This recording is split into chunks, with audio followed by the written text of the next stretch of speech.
Last time on the Group Hardcore Ironman series, I got the very last Zenyte shard for the team, so that is 16 out of 16.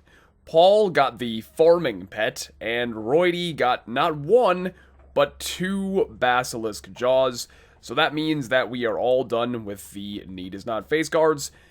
I also got the Scotizo pet, and we got a pair of Bando Spoots. So the first thing I need to show you actually should have been in the last video, but I totally missed it. We had a very near death, and it wasn't me for once. Oh shit, oh shit, oh shit, oh shit, oh shit, oh shit, oh shit.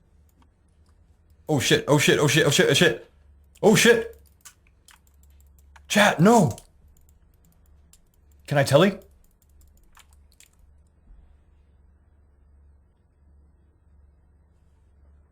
So you can see Paul's HP kind of in the top right hand corner. He was distracted watching some of his old clips, and he forgot to wear a mirror shield to Basilisk Knights. Like I said, this is obviously an older clip because we're done with Basilisk Knights, but I forgot to include it in the last video. Luckily he got away, so it's all good. And also, this clip of Roidie is really funny. Oh my god! Just go through!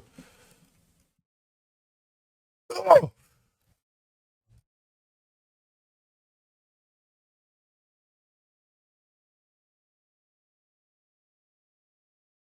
I just failed the room 2 entry spear trap 5 times in a row.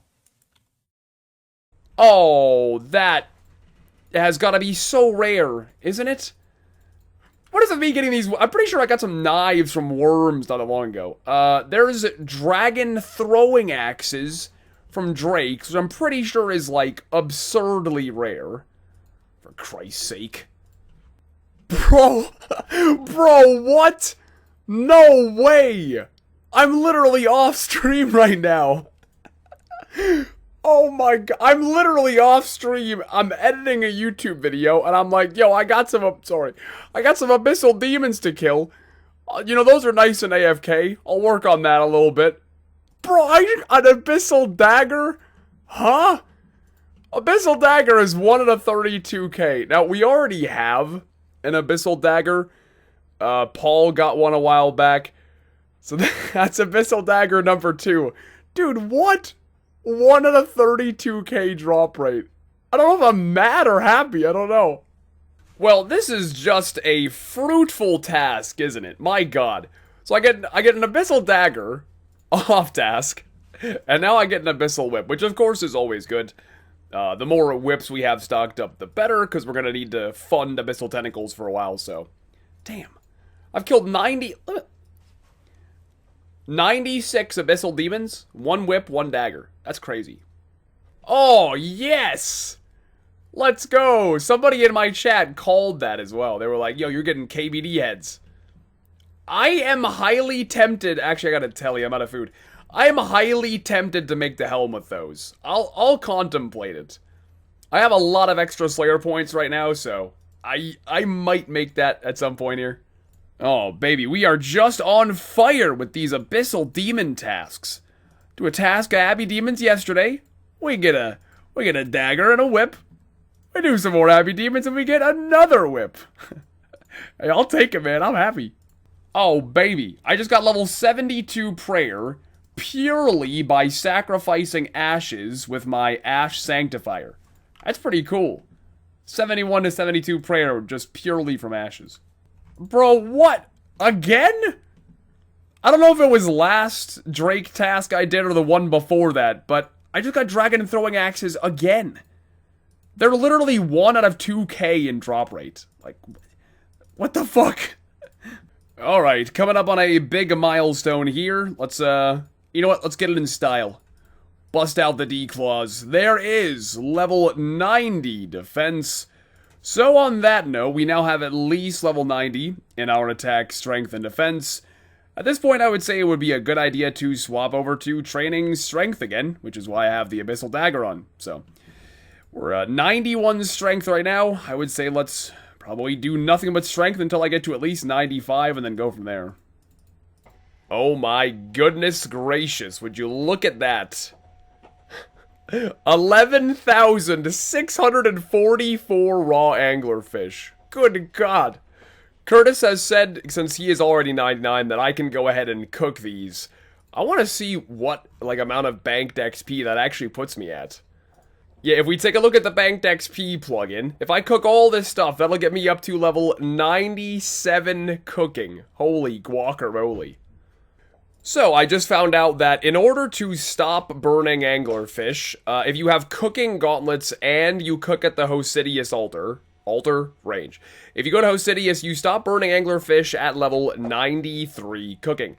Right now, I'm level 91, so I'm gonna make jugs of wine until I get to level 93, and then we can AFK lots of anglers.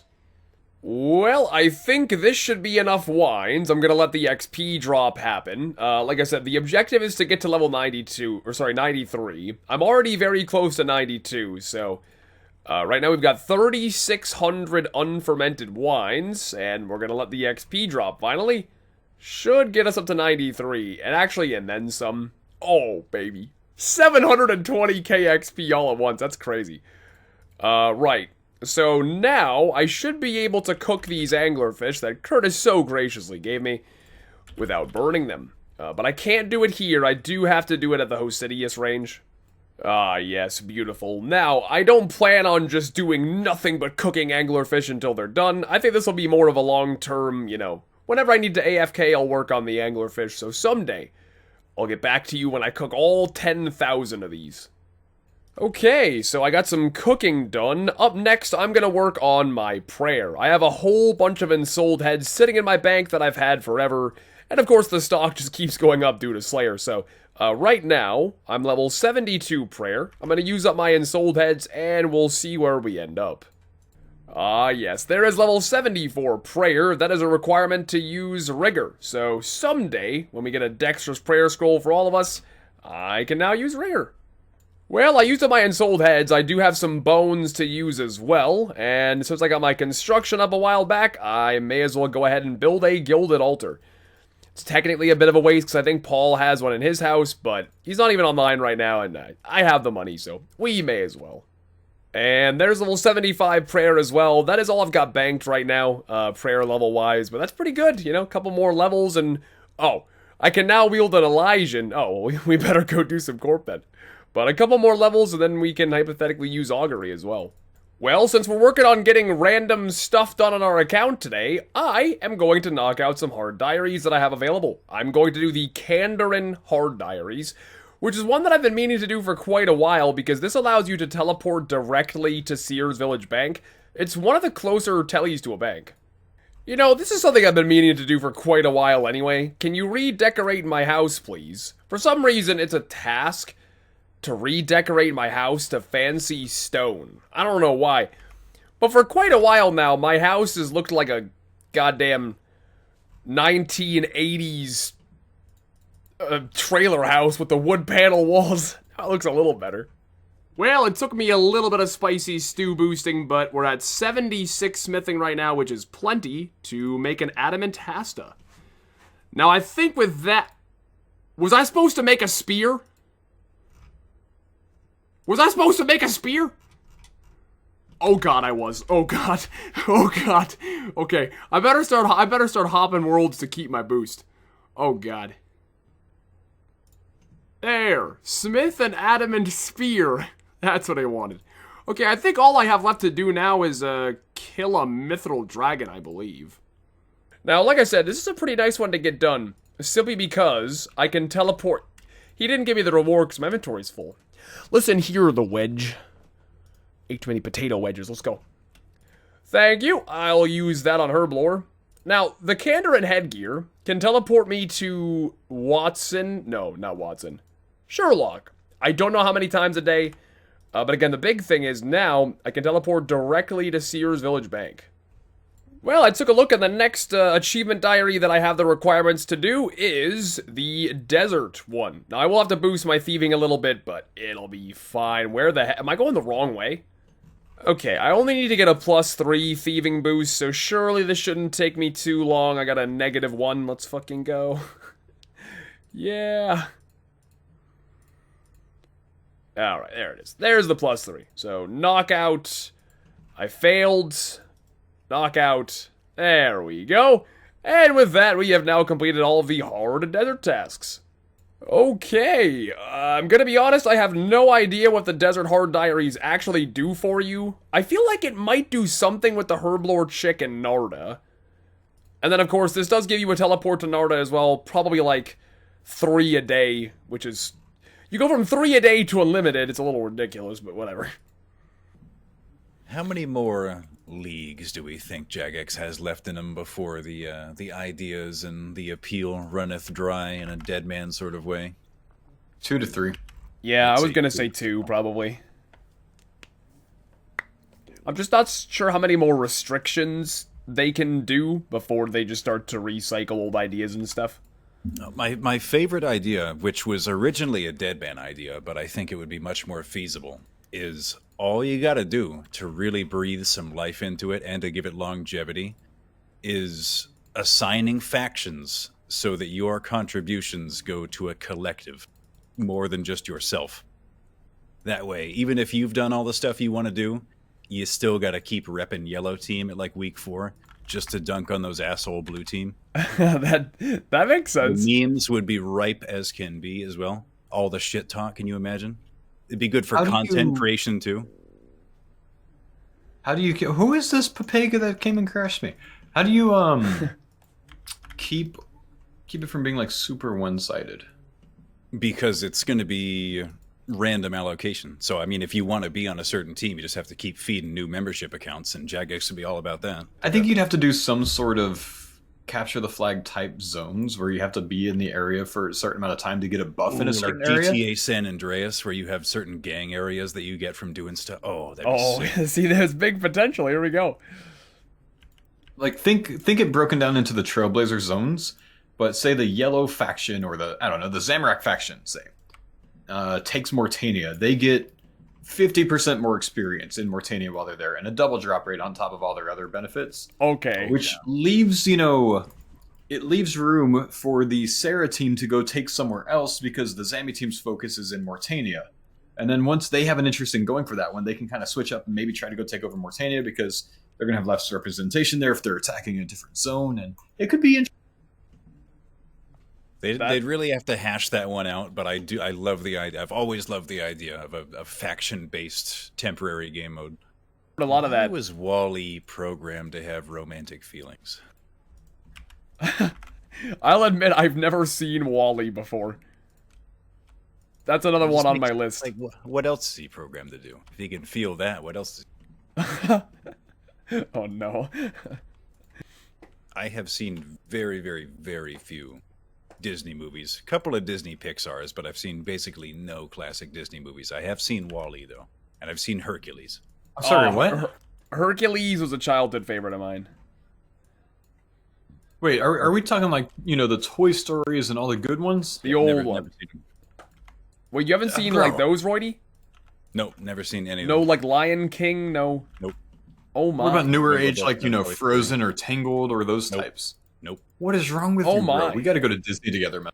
Yeah, the farmers go to Disney. Like, I was brought into this world, like, my older brothers, like, saw them when they came out, and so it was like, why would I see them? Because they'd already seen them. How does that logic follow? We didn't have the VHS tapes of them. But I will say, there is no... I mean, you two are married, so close your ears, but there is nothing better you can say to a girl than, I have not seen any Disney movies. Because that just throws a wrench into her entire being. And she must make it so you see them. Yep. Clearly not, because you still haven't. Well, that's because when you're watching a movie, you don't watch the movie, dear friend. Oh, no. I watch the movie. I ignore Anne and watch the movie. Right. Yeah, we're married. We watch the movies, don't worry. To be honest, I fall asleep 20 minutes into the movie. That's really what it is. God, that makes me feel so old, but that's me. There. Yeah, that's me so much. And I'm like, how old am I? I think once you become a dad, it's actually illegal to stay awake through a full movie. microwaves have a defrost function. Yeah, but it's I feel always like gross. Curtis would hesitate, but if we tell Denise, then she'll make him go. Yes! Yes! There we go, dude. 3 out of 4. That's 3 BCPs. Woohoo! Oh, that's great. So we can all wear one when we go to Bandos. Hey. Sorry, Curtis. Sweet. Oh, he does range though. So it actually Exactly, works, he 'cause doesn't he's need got one. the ACP. It's okay. Well, I'll toss this over to you, Roidie, then. So you can use This it. drop brought to you by the Disney Corporation. You know what I really hated? We went to Disney, I forget the name of it. It's a roller coaster in Magic Kingdom where it's dark. It's supposed to be like you're, like a little rocket ship or whatever. And it's completely... Space Mountain? Yeah. I really didn't like the pitch black part of that.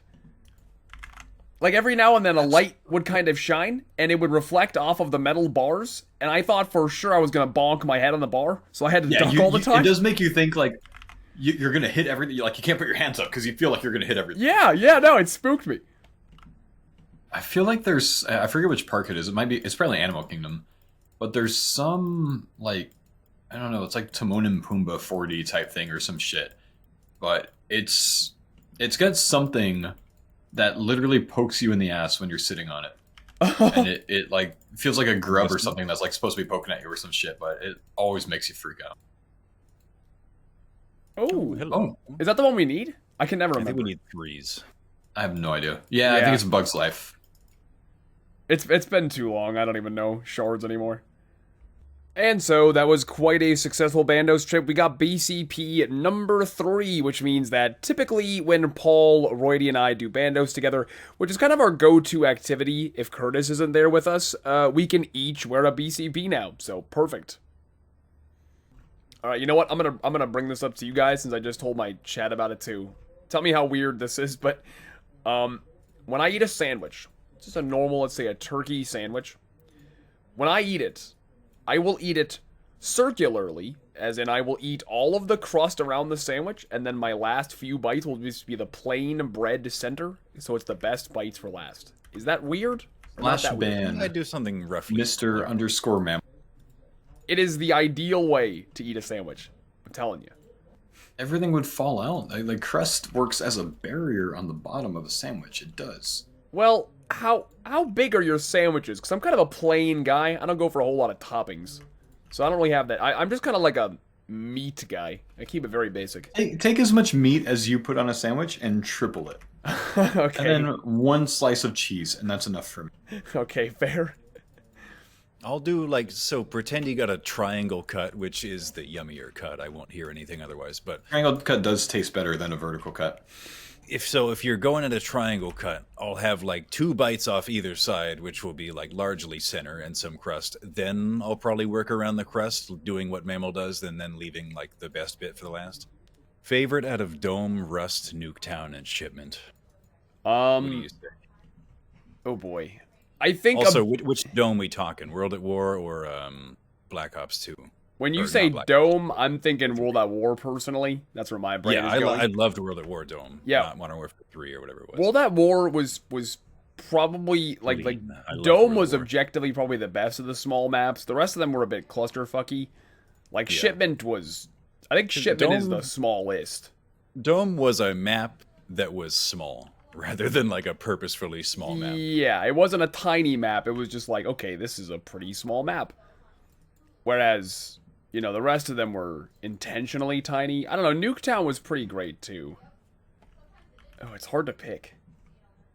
I feel like it was AddyCon made some tweet months ago saying if you had to pick just one weapon from any COD game to only use, what would it be? Oh. I think the most versatile, close range, medium range, long range, the UMP-45 from Modern Warfare 2 might check all the boxes as well as it could. Mm-hmm. I would say the Modern Warfare 3 ACR. That was good. That was good. You know what I think we may have overlooked is the World at War MP40. That thing was wild. I mean, it was you either use the MP40 or you use the Sturmgewehr. Yep. STG-44. That was the only 2 weapons you'd use. Although, if you whatever the Russian submachine gun with an extended mag was pretty fast. Oh yeah, the PPSH. How's the Elden Ring going, man? It is still going well. I am now beginning to realize just how big it is. It's a gargantuan game, so I think I'm gonna be locked in for a while. Is it one of those like procedurally generated ones? No. So, at least I don't think. The other, Dark Souls related games, they're quite linear. There's a little bit of leeway, but this one is really not very linear at all. It's quite open world, and you can kind of go where you want, when you want. But they make it abundantly clear when you go to an area you're not really supposed to be yet, you just get absolutely beat down. And it's like, well, you can be here, but good luck. Have you beaten the first boss? Oh, yes, of course. Yeah, okay. Yeah, I've heard a lot of things about that first boss. I didn't think it was all that... No, I'm not trying to... I thought it was fine. I'm just built different. Like, I didn't think it was that bad, but... That's the interesting thing about those games. Skill Specs, you said that. Please do. Oh, are you talking about the golden horse guy thingy? I have no idea. I just know that Skill Specs had a big problem with the boss. Yeah, it's not even a boss. Okay, it's a boss, but like, you're not supposed to fight it right away. So Jay just shouldn't have done that anyway. I see. By the time that I was old enough to get into Pokemon, I think my first one was Fire Red, I think. Like Fire Red, Leaf Green. Man, so you weren't old enough for the big gray brick Game Boy, like the OG Game Boy, huh? No, I wasn't. I played on one. I think my aunt had one. But I started with a Game Boy Advance. Ah, man. So like, you don't know struggle until you know growing up with siblings, and having that big gray brick Game Boy with 4 AA batteries on the back, except the battery cover case thing broke off, so you have duct tape going across the back, God. but you still have to keep it in with your fingers because the duct tape didn't hold it. And then your brothers bump you, and one of them pops out, and your game turns off, and you didn't see it. Oh no. And the duct tape would just start to fray over time to where the sticky bit was like outside, Yep. and then your fingers would get all And over it's all over your fingers, all over them. Well, another unfruitful session at Corp. At this point, pretty much the only clips I'm getting out of Corp is good conversation. I will say that it is good for that. It's a boss where we're kind of able to check out, not pay that much attention, so we usually end up having some good conversations. Surely, eventually, we will get a sigil. Anyways, I'm going to go ahead and call it a video there. If you did enjoy it, feel free to leave a like, and I will see you all soon.